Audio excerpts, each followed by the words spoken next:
Everyone, it's Charlene Lee here, and I'm very excited to bring in today a very dear friend and my guest and co-author of our upcoming book, Katia Walsh. So, Katia, welcome, welcome, welcome, welcome. I'm so excited today because we are going to be talking about re-engineering strategy. And again, I would love people to share where you're coming from and also what are some of the biggest challenges you face when trying to re-engineer your business strategy. And Katja, why don't you give us a quick introduction about who you are, your background, and we can get into this topic. Well, thanks so much for having me, Charlene. It's a pleasure. And like you, technology has been the defining thread and theme of my career. I did not set out to do that, but I just fell in love with technology as soon as I came to this country 100 years ago after the fall of communism to continue my education. And that love never stopped, it's only growing. So if I had to define what I've been doing, it's really helping global brands deploy emerging technology to meet their strategic goals, retain their relevance, and gain a competitive advantage. And I've been working with that in some shape or form for the last 25 years. You and I worked together at Forrester, where we help businesses thrive on technology change. I then went to Fidelity Investments in Boston, which I consider to be the original fintech company, because it has always been a technology company in the financial services space. And then in the last 15 years, I was fortunate to lead very large wholesale transformations of big global organizations, Prudential Financial in the New York area, Vodafone Group in London, although it had operations in 25 countries, so much bigger than London. And most recently at Levi Strauss and Company in the San Francisco Bay Area, also a global role. So lots of learnings there. And now I am at Harvard Business School, where I have the same mandate to help the organization remain relevant and really create lasting value. Because what better way to create lasting value than through education? And if you really want to create lasting value through education, what better way than Harvard Business School, whose mission is to educate leaders who make a difference in the world? Yes, and as an alum, I'm very grateful for that too as well. And Katja, your roles have been chief data officers, and at Levi it was a really interesting role where you're the chief strategy and chief data and AI officer. So that's a very different approach because you don't usually think of data and strategy. And can you give us a little bit of insight into how you look at the importance of combining those two roles? Yeah, so whether the title formally includes strategy and data or digital or AI or not, the essence of the role is really about the fusion of strategy with everything we do when it comes to technology. At the end of the day, the technology, as much as we love it, has to be in service of the strategic goals of the organization. And that can be one of the challenges, to answer your question earlier, because not everyone understands that. And as much as we love data and data is all around us, it is in service of something else. It is in service of helping a company become customer centric. It is in service in helping a company with a great brand grow its business so it's as big as the brand itself. It is in service of the untapped opportunities of an organization. So it has to be very focused, and it has to be focused specifically on the strategic goals of an organization. Great. Well, let's get right into it. We have this one comment from a user from Chicago. I'm just going to show it here, where the challenge this person is facing is balancing the long-term vision with short-term needs and how to pivot the strategy versus, okay, maybe we just ride it out. When the market forces aren't so favorable, then we just wait until it's turning in our tide. And so we can address one of those because I think you actually have it as one of your key areas of where you want to focus on. I'm just going to throw up one slide that I have here, and I'll also put a link into um, the chats too as well. That these are Katya's, I think we call them the re-engineering strategy principles, and they are, and you have this one theme. And then I'm going to hide this slide, but I want you to talk about this, and then we'll go through some of these in pointed detail. you have the saying, think big, start small, and scale fast. Give us an idea, like, where did that come from? That's sort of like a way to sum it up. So that came from my first big transformation at Prudential Financial in 2014, when I learned to really lead these transformations, but never on my own. It always takes a village. All the metaphors of it's a team sport apply here as well. And that motto is actually a way to answer the question that we got from our viewer in Chicago. Thank you for posing it. So the think big, start small, scale fast motto is really addressing this constant challenge of balancing long-term opportunities and strategy with the short-term immediate needs. And we always have to do that. We do not have the luxury of waiting it and writing it out, because that's just not how life works. The data will never be perfect. The technology infrastructure will never be perfect. But we do need to have a lofty vision, the think big part. And that lofty vision usually stems from the annoying question that we always used to ask as 4-year-olds, which is why? Why is it that something is not as it can be? Logically, emotionally. I'll give you one example. When I first went to Vodafone Group, which is at the time was the largest mobile carrier in the world after China Mobile, I have to admit, I didn't know anything about mobile carriers. I did not even know what a SIM card was. Um, and I found that to actually be refreshing. There's something to be said about having that outside perspective. So when I went to Vodafone in Europe, I was very puzzled by a dilemma. On the one hand, or a question rather, on the one hand, people could not live for 5 minutes without their phones, just like anywhere in the world. There are studies that show that human beings literally go through withdrawal symptoms if they're separated from their phones. On the other hand, there was such fierce competition in the rest of the world, in Europe, in Africa, in Asia, when it came to mobile carrier choices, that consumers were switching all the time. So I had this question, why? Why is it that consumers could not live for 5 minutes without their phones, but at the same time so easily switched providers, the very companies that made those devices come to life? And as a result of that, we got the vision, which was to help make the company as indispensable to its customers' lives as the devices that it connected for them. It's a big vision, and one may say that it's even a strategic vision, so the longer term strategy and opportunity. But you have to start small in order to keep it practical. Um, Life is full of things that we have to do, and we have to focus them. One thing that I have learned through hard earned lessons is that we have to be as focused as horses with blinders, as I tell my teams frequently.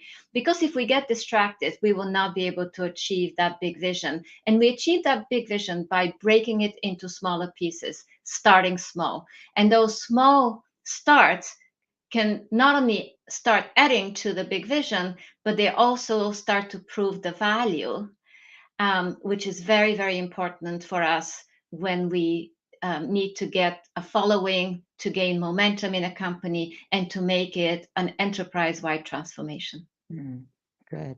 So that's a great background, and I want to go into one of the lists again, and I just want to just pull up the list again. Number 6 here. Don't wait to build perfect infrastructure, and I just want to just get an idea. I'll just put it in here too as well. What is this principle behind it? Because you have all these other ones on build a vision, align with organization strategy, all really good things. Prioritize your efforts, but don't wait to build perfect infrastructure. And you have a little adage to build it and they'll come doesn't work. So tell me a little bit more because it feels like there's a story behind that one, behind that principle. There are several stories behind all of these, having done this 3 times and embarking on a fourth time in a different sector, but still a lot of the tenets apply. One personal story is that I remember working on my dissertation many years ago as a doctoral candidate. And I was very lucky to confer with colleague who had just finished her dissertation. And she told me there are two kinds of dissertations: good ones and done once. So I remembered that as a way to help me let go of perfectionism. And I would not say my dissertation was perfect. It was certainly done. And it actually ended up earning a global award in communications that's only given once every 2 years. So it must have been good enough. But it certainly wasn't perfect. So that was one personal story that really taught me to let go of perfectionism. And I often talk with my teams about that. We strive for progress, not perfection. And when it comes to technology infrastructure, which of course we have to build in this field because it's technology enabled transformations that we're talking about. Technology is developing so fast. As we are speaking here, there will already be, in the few minutes we've been talking, there will be new advancements, whether it's with generative AI or some other technology. So it's just not a feasible goal. I'm all for big, hairy, audacious goals, but they have to be at least achievable. And it is not achievable to think that we can ever have perfect infrastructure. The only thing perfect in life is our newborn children, nothing else is perfect in my experience. And the other part of build it and they will come. I have seen that. In fact, there are a number of articles that my good friend Randy Bean has written about why chief data officers do not always succeed and why there's such a turnover. And one of the reasons for not achieving that success that can help with a greater movement, with greater stability, and really helping more and more organizations see the value of data is when chief data officers or chief digital officers for that matter, or chief analytics officers, whatever you call them, it's still the same data and digital technology enabled transformation leaders that we're talking about.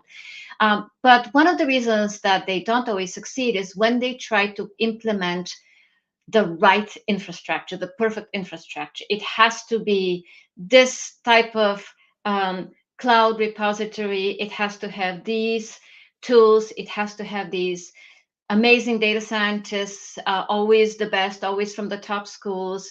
That's a whole separate conversation that we can have.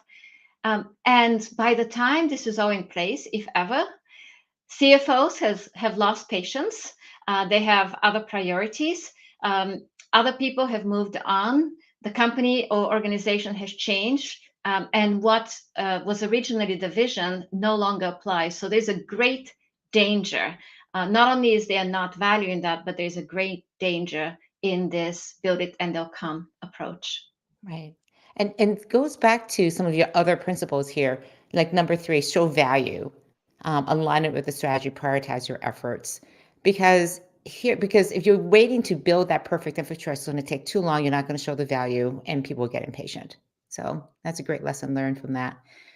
It We've does. Actually, if I can add on that, Charlene, I firmly believe in a technology function, a data function, a digital function, AI function, whatever you call it again, some kind of technology and emerging technology function.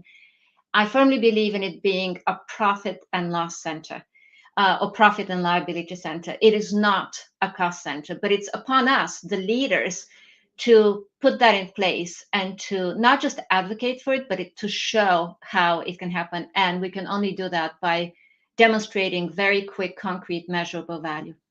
Right. I have a question from Jay. I know Jay had another question, but I'm going to come back to it later. Isn't generative AI an avatar for social learning? Jay is a frequent listener here, watcher here, and he always asks really provocative questions. So with generative AI, the idea here, because you mentioned that really briefly as another new technology that we've been talking a lot on this live stream.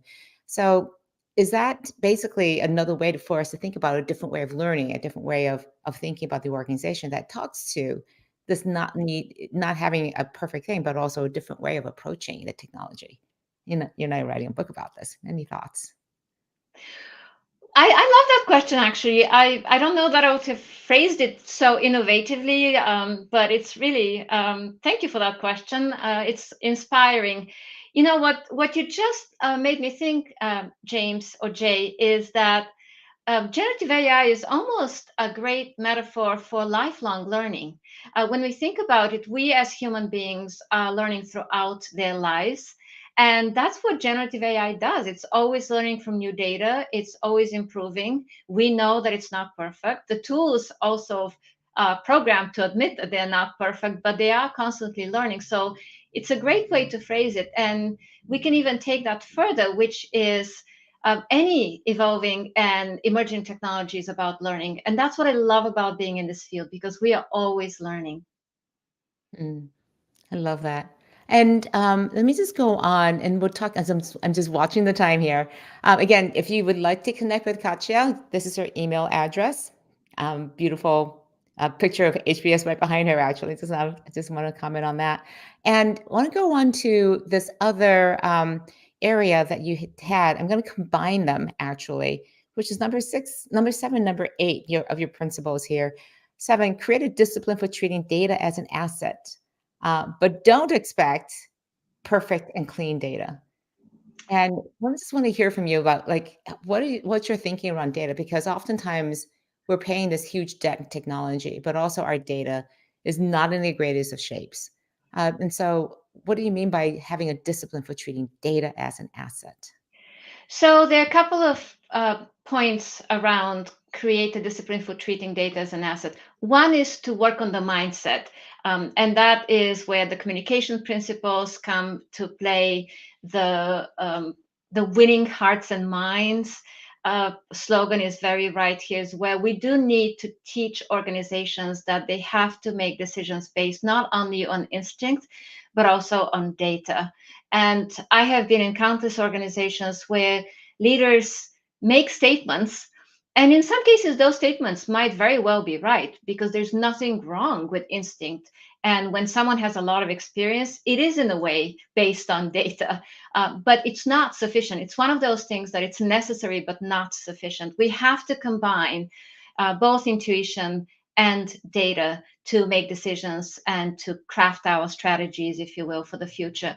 So, one aspect of the discipline is to really start including data in making decisions, in conversations, in asking for the data as leaders, in providing that data to our teams, up, down, sideways, to our partners. And that's by demonstrating that we will create that discipline. The other part is to understand that just like life, data is not perfect. Let's think about what data means. Everything today is data. This podcast, because it's being recorded, is data. Everything that's digitized becomes data. When I worked in a retail company, the videos from the stores were data. When I worked in a mobile company, everything that our customers did with apps, always with their permissions, of course, became data, those digital breadcrumbs, if you will. So we are living in a world full of data. It's beyond big data at this point. It's enormous data. I call it a tsunami. And that cannot be controlled. It cannot be corralled. But we can have a discipline to ensure that the data elements that truly matter are what we can rely on. Let's say for reporting purposes, so we can manage our business, or because we are a publicly traded company and we must report to the street every quarter, or whatever it might be. There will be elements that we have to know are consistent, observed all the time, and we all think the same way of them. And so there's a very simple framework of defining which data elements are the highest risk, because there are certain data elements we have to be careful about, and which data elements could provide the highest value to the company. And once we isolate that quadrant, that's where we focus, and do not worry about governing all the other data that comes our way. Mhm. And I love this because the idea here, again, you're going back to one of your principles, number four, which is prioritizing.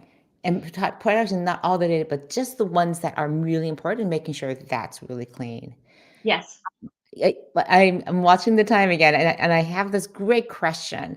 It was, what advice do you have for C-suite leaders when they have multiple strategies aligned to the same enterprise vision, but they're competing and in conflict for transformation resources? So the CIO has their tech strategy, the chief data officer has their data strategy, the CMO has their marketing strategy. How do you figure out and prioritize all these really good components of strategy and put them under one umbrella and saying, you get this, but you don't get that, and you get here and those. How does that happen? Because everyone's going after the same resources for transformation. That is always the case, and it's not easy in any organization, whether it's a legacy company or a startup. And as much as we are partners, let's say in the executive team of a company, we all compete for the same resources. But I would challenge this question a little bit. If every leader's strategy is truly in line with the overall strategy of the organization, the overarching opportunity and need and goal of the company, those individual strategies would not be in competition with one another. That doesn't mean that personal agendas are not in competition, and there are ways to go about working on that, and I can share some. But I would challenge that someone may be talking about a strategy, but it's really a personal agenda in that case. Now, how do we go about winning the hearts and minds of everyone, including our colleagues in the C suite? It's the old show me the money.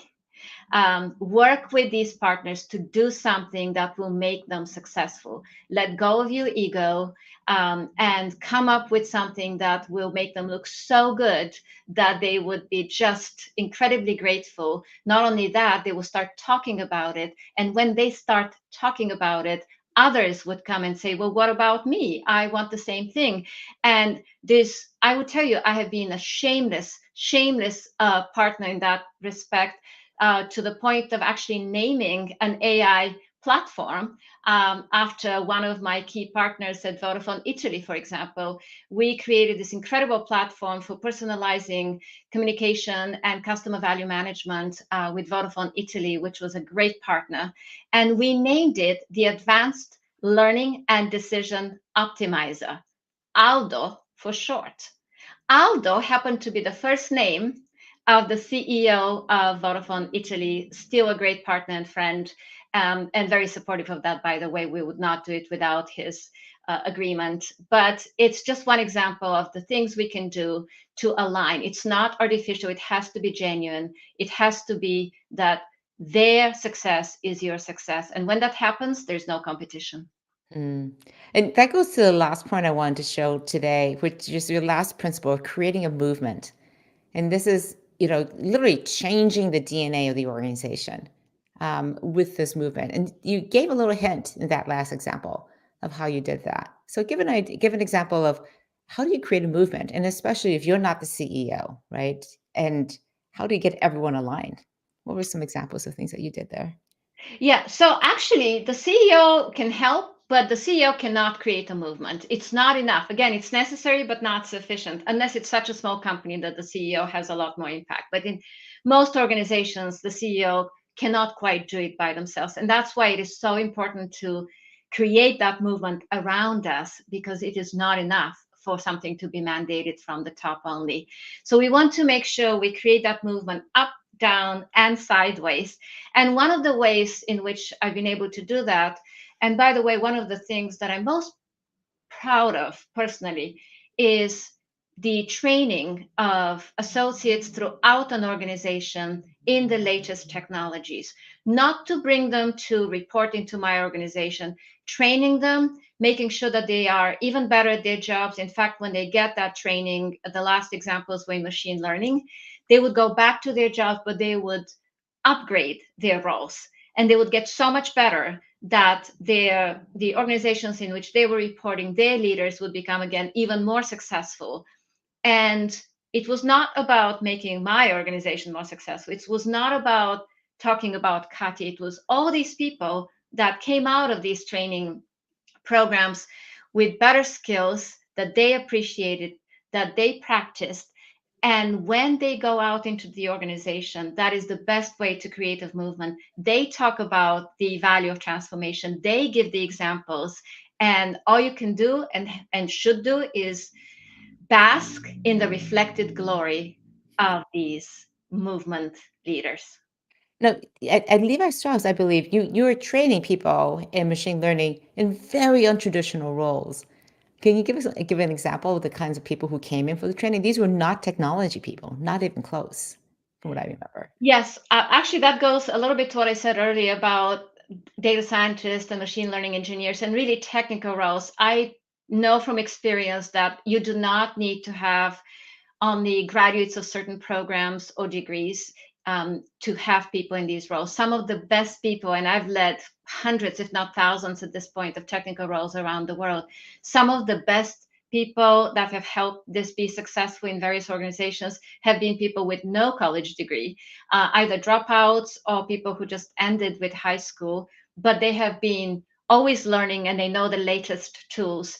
And I remember going around Levi's and actually working in stores. It's very important for us who are in these technical roles, if we're not in a traditional technology company, to experience what it's like to be on the front lines as well as a customer. So when I worked in the back room of Levi's stores, as well as in the front, I actually sold some jeans. I observed just how analytical the role of the store managers, for example, was. They would come in the morning. The first thing they would do would be to log into their computer and see what the sales were for the previous days, what worked, what didn't work. And that's when I realized, wow, the tools around using data as an asset, finding it everywhere, corralling it, making sense of it, even applying machine learning, they belong to everyone and everyone needs them. And that's how I got the idea to open a machine learning boot camp.